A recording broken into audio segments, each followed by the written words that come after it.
আসসালামু আলাইকুম প্রিয় দর্শক, আমি রয়েছি মোহাম্মদ হিমেল নিউ ইয়র্কের ব্রুকলিন থেকে। আবারও চলে আসলাম আপনাদের সাথে। আজকে একটা বিষয় সোশ্যাল মিডিয়াতে খুবই দেখলাম যে মানে ট্রেন্ডিং এ চলতেছে ভিডিও, সেটা হচ্ছে আমানুল্লাহ আমান ছাত্র দলে এসএসএফ তাকে ধাক্কা দিয়েছে, অর্থাৎ স্পেশাল সিকিউরিটি ফোর্স, রাইট? আপনি একটা জিনিস খেয়াল করেন যে স্পেশাল সিকিউরিটি ফোর্সের কাজ কি এবং আমানুল্লাহ আমানের কাজ কি। আপনি যদি এই জিনিসটা খেয়াল করেন দেখবেন যে প্রথমে স্পেশাল ফোর্সকে আমানুল্লাহ আমান ধাক্কা দিচ্ছে।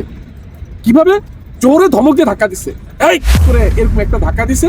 ধাক্কা দেওয়ার পরে স্পেশাল ফোর্স তখন অর্থাৎ এসএফ তখনই ঘুরে গিয়ে তাকে ধাক্কা দিয়েছে এবং খুব মানে ইগোতে লাগছে। হ্যাঁ, আমানুল্লাহ আমানকে ধাক্কা দিচ্ছে, কিন্তু আমানুল্লাহ আমান কি করলো চলেন একটু একটু একটু দেখেন, ভালো করে দেখেন।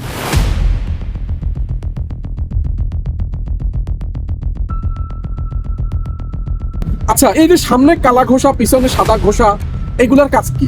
প্রাইম মিনিস্টারকে কি তারা সিকিউরিটি দিবে, না সিকিউরিটি তাদেরকে সিকিউরিটি দিবে, কোনটা?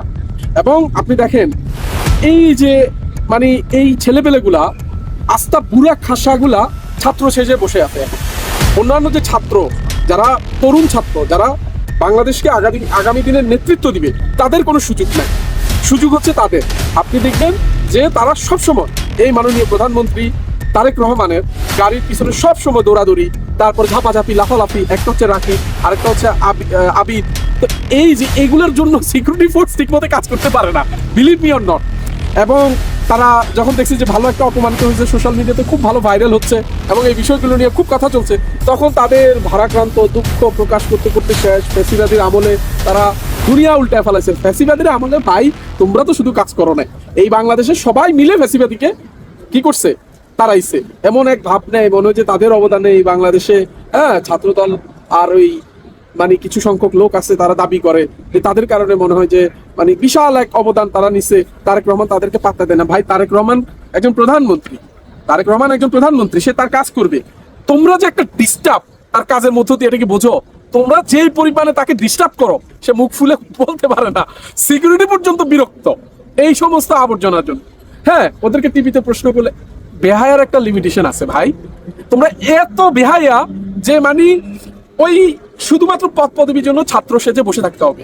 এবং সারাদিন পড়ালেখা বাদ দিয়া তারেক রহমান কখন আসলো, কখন তার গাড়ি আসলো, কখন সে কি করলো, শুধু এগুলা নিয়েই আছে। আপনি দেখেন তারেক রহমান কিছু বলতে পারে না, যে আসলে মানে কি যে একটা অবস্থা, কি যে বলবো আপনাদের।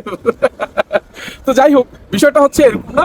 হ্যাঁ, জাতির সামনে ঠিক আছে, পরিবার সবাই দেখছে। হ্যাঁ, এরা কিন্তু আরো বজ্জা, এরা মানুষের সাথে ফাপড় নেয়। এই দেখেন এসএসএফ কে যেভাবে ধাক্কা দিচ্ছে, হ্যাঁ, ধাক্কার পরিবর্তে কিন্তু তাকে ধাক্কা দিচ্ছে সিকিউরিটি। আর সামনে সামনে পিছনে পিছনে, মানে তারেক রহমান কি মানে তোমাদেরকে কি দিবে? তার একটা তো নিরাপত্তার একটা ব্যাপার তো আছে, সেই নিরাপত্তাটা পর্যন্ত সিকিউরিটি নিরাপত্তা দিতে পারতেছে না তোমাদের কারণে। বাইরের মানুষ কি টানাটানি করবে? তোমাদের টানাটানিতে তারেক রহমান অস্থির। এগুলা সোশ্যাল মিডিয়াতে এসে এসে ফেসবুকে দুঃখ প্রকাশ করতেছে। দুঃখ প্রকাশ করার কি আছে ভাই? তোমাদের দুঃখে আমরা মানে দুঃখের দরিয়া ভেসে গেছি। তো যাই হোক, আসলে বিষয়টা এটা না। তারপরে বলি যে ভাইয়া, তোমরা ছাত্রদল করো আর যুবদল করো, যাই করো না কেন, ডিস্টার্ব করো না।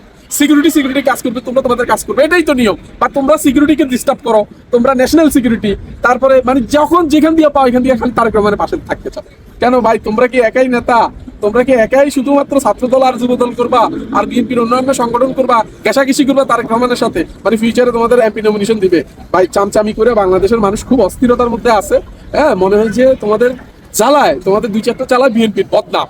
বিএনপি কে বলবো আপনারা এদেরকে একটু সাইড করেন, শান্ত করেন, নাহলে পদ পদবি দিয়ে, আর নাহলে বলেন যে বাবা তোমরা পদ পাচ্ছ না, লাফালাফি করো না, দল করলে করো, না করলে নাই। এরা হচ্ছে কি সমস্যা হচ্ছে, রাজনীতিটা হচ্ছে এমন একটা জায়গা দাঁড়া করাইছে যে তারা রাজনীতি দেখেন, পড়াশোনা ছাত্ররা তারা তাদের ফিউচার করবে, তারা তাদের ফিউচার নিয়ে চিন্তা করবে, তারা চাকরি বাকরি করবে, তারা এই দেশের একটা ভালো ভালো ডিপার্টমেন্টে জব করবে। কিন্তু সেটা বাদ দিয়া নাম ছাত্র বাট শুধুমাত্র রাজনীতিটা তাদের পেশা হিসেবে নিছে এবং এই রাজনীতি দিয়েই কিন্তু তাদের ভবিষ্যৎ গড়তে চায়। কিন্তু এই ধরনের রাজনীতি দিয়ে তো ভবিষ্যৎ করা যায় না।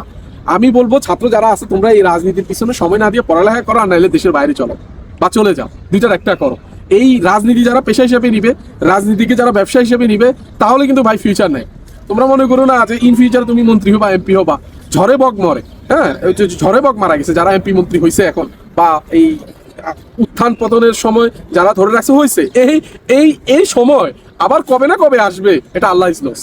সো এখন থেকে এটাকে একটা পারফেক্ট জায়গায় যদি নিতে হয়, তোমাদের পড়াশোনাগুলো ঠিক করো। দেখো তোমরা কি পড়াশোনা করছো, কেউ গুপ্ত লিখতে গিয়ে ভুল করছো, কেউ সুপ্ত লিখতে গিয়ে ভুল করছো, তোমাদের অনেক আকার কোথায় বসবে, ইকার কোথায় বসবে সেইটা ঠিক মতো এখনো লিখতে পারো না, তোমরা কি ছাত্র। হ্যাঁ, তো এটাই বলবো আমি যে পড়াশোনা করো, মনোযোগ দাও। এই যদি মনে করো যে খুবই খারাপ স্টুডেন্ট, তাহলে বিদেশ চলে যাও। আমি মনে করি বিদেশে অনেক ভালো কিছু করতে পারে মানুষ, তো আমিও প্রত্যাশা করবো তোমরা ভালো কিছু করতে পারবা। তো যাই হোক, আজকে আমার এখানে এই ভিডিওটা শেষ করি। আমি দেখলাম যে খুব সোশ্যাল মিডিয়াতে খুবই এটা নিয়ে মানে চলতেছে, মানে আমানুল্লাহ আমানকে ধাক্কা দিচ্ছে, কিন্তু আমানুল্লাহ আমান কি করছে সেই ভিডিওটার ফুটেজটা কিন্তু ভালো করে মানুষ খেয়াল করে না। তো আমি এটা খেয়াল করছি, আমি তো দেখাইলাম আপনাদেরকে।